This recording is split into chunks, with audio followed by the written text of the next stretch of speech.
Why do heat waves spoil groceries, ruin vaccines, and crash websites?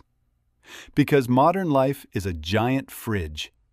We move heat out faster than it sneaks back in. Today we heat test the food chain, medicine, and the cloud. What actually breaks first on a 35 to 40 degree day? Your groceries, your meds, or the servers behind your search? Let's find out. Say this out loud. Life runs on cold. Your lunch, your shots, and your search results all depend on temperature staying inside a narrow lane. Push it outside, and things fail in hours, not weeks. Compressors and coolants are the quiet heroes here. They pull heat out and dump it somewhere else. When the air itself is hot, the job gets harder. The clock starts and the rules get strict. We will keep it simple. We have 3 tools: temperature limits, time limits, and a realistic summer heat wave. Picture a day near 40 degrees Celsius. Asphalt shimmers. Your kitchen is warm even with the blinds closed. We will drop the food chain, the medicine chain, and the data center into this day. Then we watch the timer. What drifts out of spec first?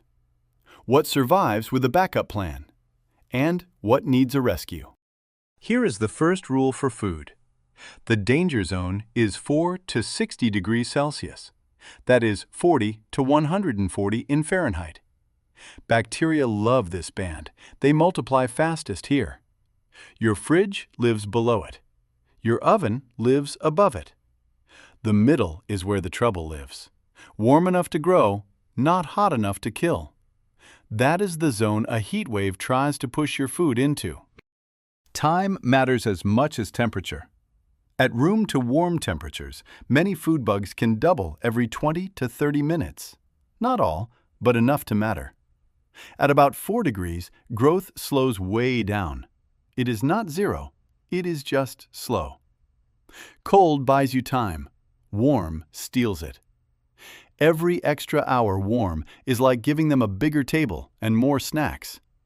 That is why labels and rules watch the clock. Power out? The fridge is a race. The CDC gives a simple guide.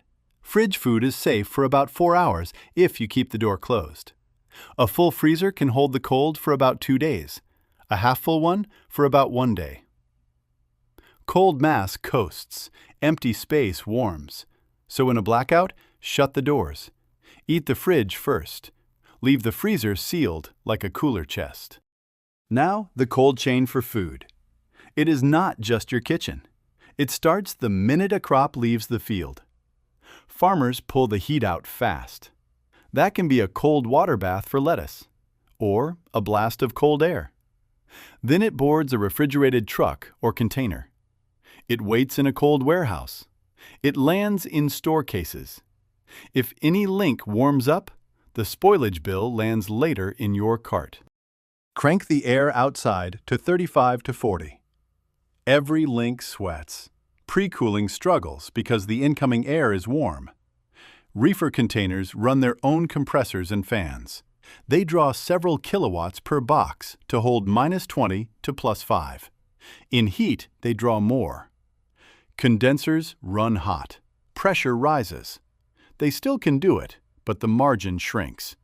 Lose power or airflow, and the box warms fast. Here is the scale. Global cold storage is roughly 719 million cubic meters. Think endless rooms the size of gyms filled with pallets. Those rooms stop crops from turning into compost. Without them, losses spike before food even reaches a city. It is invisible until it fails. Then it shows up as empty shelves, or a pile of fruit with soft spots and a discount sticker. What fails fast in your kitchen? Milk is the classic. Leave pasteurized milk at about 20 to 25 degrees and it can sour in under a day. Keep it at 4 degrees and an unopened jug lasts a week to 10 days. That is the same milk, only temperature changed. Heat shortens the clock. Cold stretches it. You can smell sour milk. The clock made that smell. Seafood is meaner. Above about 4 degrees, the risk of histamine spikes. That leads to scombroid poisoning. Here is the twist. You cannot sniff histamine away. It forms when fish sit warm. Once it is in there, cooking does not fix it. Time above temp is the risk. That is why fish rides on ice. That is why markets look wet and cold. The water keeps contact surfaces near zero. Let's peek inside a big supermarket. The power bill tells the story. A large store spends around 30 to 60% of its electricity on refrigeration. That is the biggest slice. And the coolers leak. Programs like Green Chill show average leak rates near a quarter of the charge per year. A big store may carry thousands of pounds of refrigerant. Leaks hurt the climate and the wallet. Run a blackout drill on a hot day. Noon hits. Doors close to hold the cold. By dinner, the chill is fading. By breakfast, thawed meat and melty ice cream cross discard rules. Unless trucks drop in diesel reefers and dry ice overnight. Managers do this dance to save 6- or 7-figure inventories. It is a rescue mission powered by fuel, fans, and foam boxes. Quick pit stop. If you like clear stress tests like this, hit subscribe and stick around. We like turning invisible systems into simple pictures. Back to the heat. Medicine has its own cold chain. Most routine vaccines ride at 2 to 8 degrees end to end. Hours above 8 can trigger discard. Labels rule here. The rules vary by product, but the pattern is the same. Temperature plus time sets the fate. Clinics carry coolers with digital readouts. They pack coolant bricks. They log every trip. Heat turns doses into expensive water. The mRNA era raised the bar. Pfizer's first shots wanted ultra-cold at about -70 degrees. Later, rules allowed storage at 2 to 8 degrees for up to 31 days. Moderna ships at about -20. Then stores at 2 to 8 for up to 30 days. Johnson & Johnson is fine at fridge temps for months. Same goal. Keep the molecules from falling apart. How do you police that in the field? Vaccine vial monitors help. They look like little dots on vials. They darken as heat adds up over time. Pale means good. Purple means throw it out. It is simple and brutal. A rural clinic can open a box and know the fate in seconds. A single freezer failure can turn thousands of doses into waste. The sticker makes the call. You can ship winter. Dry ice sits at about -78.5 degrees. It does not melt. It goes straight to gas. That cold cloud buys hours on a hot runway. Couriers load boxes with dry ice pellets. Vents let gas out. Labels warn crews. The box lands still cold inside. It is not magic. It is chemistry. It bridges the hot gaps on the trip. Blood has tight windows too. Red cells live at 1 to 6 degrees for up to 42 days. Plasma is frozen at -18 or colder for up to a year. Platelets are the curveball. They must stay warm, about 20 to 24 degrees, kept in motion on a shaking tray. 5 to 7 days only. It is still thermal control. It is just on the other side of cold. A single heat slip can trash units. A chiller coil fails during a heat spike. Bags creep above 6 degrees. The alarm fires. Staff load portable coolers with phase change packs set to 4 degrees. They move the stock before it ages out. Logs note the excursion. Without that save, surgeons lose blood for the day. Thermal custody is not a nice-to-have. It is the schedule. Insulin also walks a line. Unopened vials and pens like 2 to 8 degrees. Once in use, most are fine at up to 25 to 30 degrees for about 28 days. Some analogs stretch to 42 days. Above 30, potency fades faster. Leave a pin in a hot car and you burn days off the clock.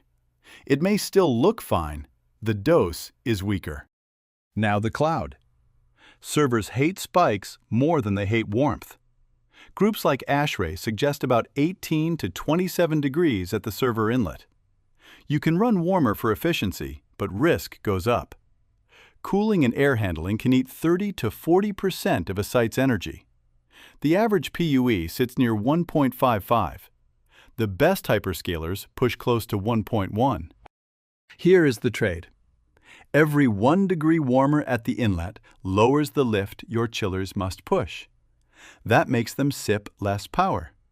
Great, until a heat spike shows up. Then fans roar, throttling kicks in. Failures erase the win.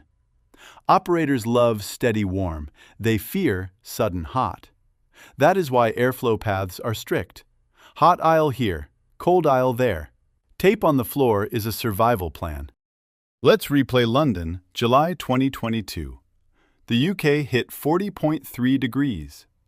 On the same day, 2 big cloud regions had cooling failures. Google's Europe West 2 and Oracle's UK South. Rooftop condensers lost capacity in the heat. Head pressures climbed. Safeties tripped. Rooms went hot. Protective shutdowns cascaded to load shedding. The cloud still sweats. It just sweats in a locked room. Operators fight back. They raise set points a little to spread the load. They shift non-urgent jobs to cooler regions. They gulp water through cooling towers to dump heat into the sky. In 2022, Google used about 5.6 billion gallons of water. A big slice was for cooling. On hot, dry spells, a single site can use millions of gallons per day. It is fast air conditioning with a water bill. There are costs you do not see. The food world loses roughly 14% post-harvest before retail. Cold chains cut a chunk of that. Hotter climates do not just spoil food, they steal water for cooling when we use evaporative systems. And leaks matter. Refrigerant leaks can beat the electricity footprint in climate impact. Fixing leaks and swapping to low-warming gases moves the needle fast.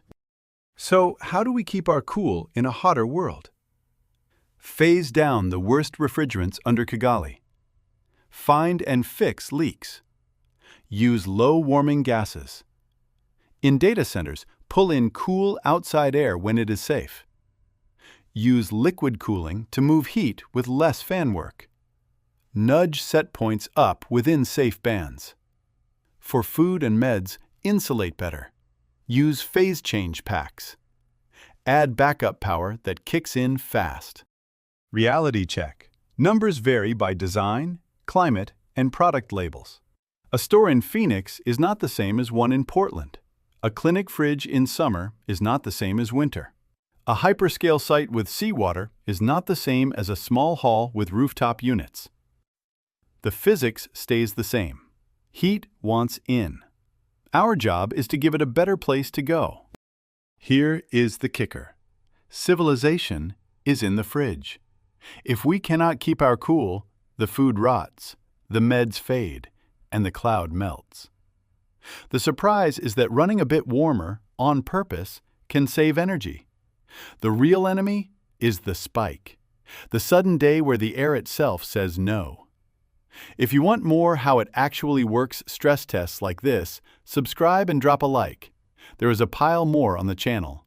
From planes to power grids to the internet's plumbing. Keep it cold, keep it running, and see you next time.